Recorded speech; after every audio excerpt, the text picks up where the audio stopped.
Tu cherches à faire des économies? Tu te dis que le triathlon ça coûte cher et que tu pourrais peut-être gratter un peu d'argent sur le prix de la licence. Mais à quoi elle sert cette licence?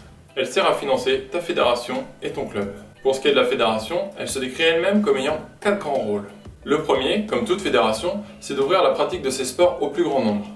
Et plus particulièrement aux jeunes, aux paratriathlètes et aux femmes, car ils sont encore sous-représentés en triathlon.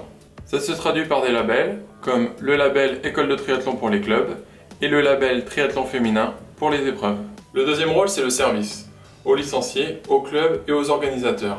Concrètement, c'est un site web, une plateforme pour les licences, du matériel pour les organisateurs d'épreuves, des assurances, des formations pour les arbitres et les entraîneurs, et des stages.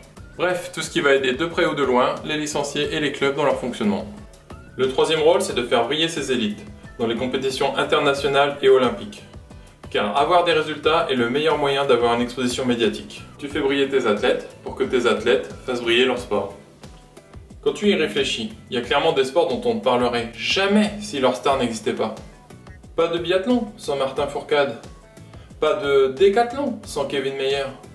Pas de natation sans Eric Moussambani.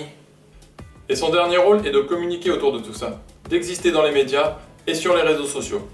Maintenant, parlons un peu argent. Toi aussi, tu as déjà eu l'impression de devoir te saigner pour payer ta licence? Donc si j'ai bien compris, vous voulez un financement pour votre licence? Et vous avez raison, de nos jours les études, ça coûte cher, mais c'est important de bien préparer son avenir. Votre licence triathlon? Du triathlon! Et pourquoi pas des super pouvoirs? Vous pouvez pas vous déplacer en voiture comme tout le monde? Et pour le crédit auto, j'ai ce qu'il vous faut! Prenons le problème à l'envers. Ta licence est-elle rentable? Moi par exemple, le prix de ma licence est de 200 €. Ils sont répartis de la manière suivante. Pour la fédération nationale, 74 €. Pour la fédération régionale, le montant est de 33 €. Cette part varie d'une région à l'autre.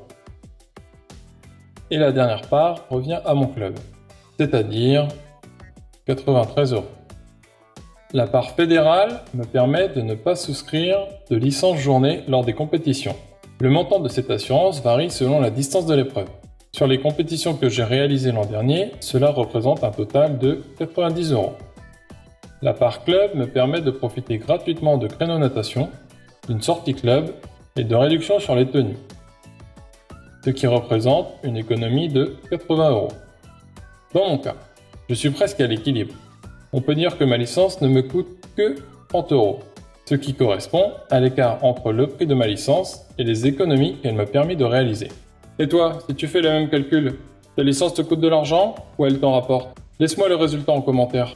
Bien sûr, cette approche est purement financière et assez restrictive, car elle ne tient pas compte d'éléments tels que le coaching, le covoiturage et les nombreux avantages d'être en club. Si ta licence te coûte trop cher, peut-être que tu ne fais pas ou très peu de compétition. Dans ce cas, il faudra se tourner vers une licence de type loisir, qui coûte moins cher. Si pour des raisons personnelles, professionnelles ou bien encore géographiques, tu ne peux pas bénéficier des entraînements de ton club, dans ce cas, il sera intéressant de prendre une licence dans un club virtuel. Ce sont des clubs en ligne, sans structure physique, où généralement on ne paie que la part fédérale de la licence. La dernière solution, et aussi la moins coûteuse, est de prendre une licence étrangère. La plus connue est la licence USAT, c'est-à-dire une licence américaine. Mais vous n'aurez pas les mêmes garanties en termes d'assurance, et vous aurez des restrictions en ce qui concerne les championnats de France. Et oui, pour être champion de France, il faut une licence de la Fédération française, ce qui paraît assez logique. J'espère que cette vidéo t'aura éclairé sur la licence triathlon. Libre à chacun de faire son propre choix. Tu retrouveras tous les liens utiles dans la description.